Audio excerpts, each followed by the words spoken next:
अस्सलाम वालेकुम। मीर होमियो और हर्बल क्लिनिक की तरफ से डॉक्टर मीर हुसैन अली आज आपसे जिल्द के इमराज के हवाले से गुफ्तगू करते हैं। जिल्द इंसानी जिस्म का सबसे अहम और बड़ा उज़ू है।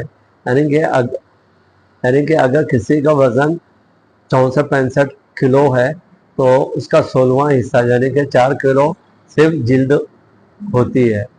यानी कि सबसे ज़्यादा जिल्द एक तरीके से जिस्म को तमाम अंदरूनी अज़ा की निगहबान होती है या उसके लिए दीवार या ढाल का काम करती है। उमूमन लोगों के चेहरे से या उसकी जिल्द देखकर डॉक्टर को या आम आदमी को उसके बीमारी का या उसकी कमज़ोरी का अंदाज़ा होता है। चेहरा इंसान की बीमारी को दिखाता है। तो अगर किसी को खून की कमी है या यरखान की कैफियत है या विटामिन वगैरह की कमी है तो उसके चेहरे से या उसके जिल्द से मालूम हो जाता है। जिल्द की उमूमन जैसे आपको मालूम है 2 तह होती हैं, डर्मिस और एपिडर्मिस। तो ये चीज़ें इंसान के लिए बहुत अल्लाह ताला ने एक निज़ाम रखा है, दिफाई निज़ाम। और उससे क्या होता है कि आसाब, खून की रगें, पसीने के गुदूद वो सब इसके अंदर मौजूद होते हैं। तो ये जिस्म के टेम्परेचर को मुतदिल रखती है और अज़ा की हिफाजत करती है। खून में मौजूद पानी और नमकियात जिस्म के टेम्परेचर को बराबर रखते हैं।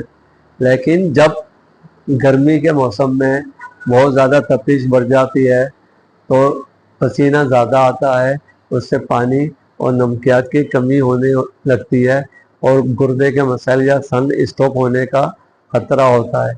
इसलिए गर्मियों में पानी पीना चाहिए और नीमकोल वगैरह भी, उससे ये है कि आसानी होती है।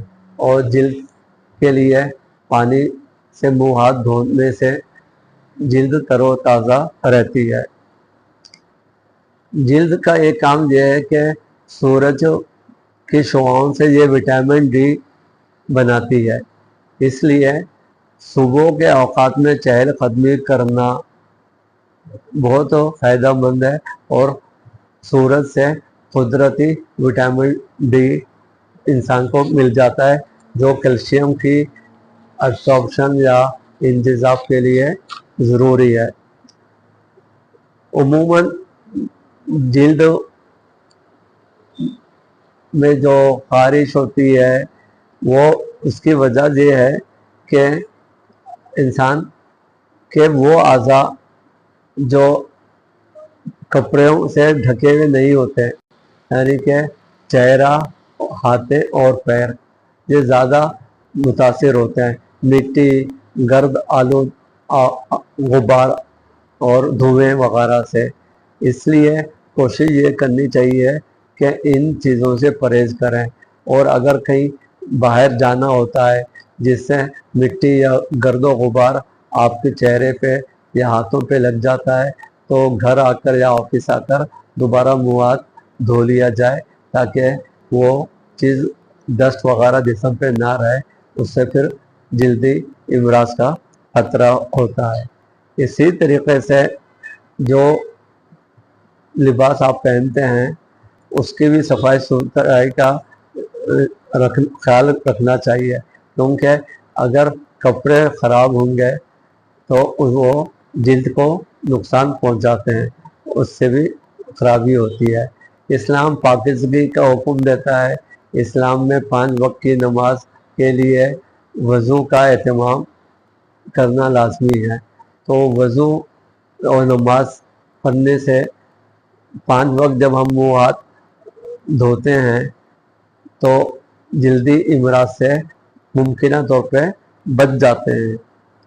अच्छा, इसी तरीके से जिस्म में मौजूद फासिद मादे यूरिया यूरिक एसिड पसीने के ज़रिए खारिज होते हैं। तो अगर ये खारिज ना हो तो फिर जिस्म में یہ خارش پیدا کرنے کا سبب، فنسیاں پیدا کرنے کے سبب بنتے ہیں۔ تو اس لیے کوشش یہ کرنی چاہیے کہ پانی زیادہ پئیں تاکہ یوریا یورک ایسڈ پیشاب کی شکل میں خارج ہو جائے۔ شکریہ۔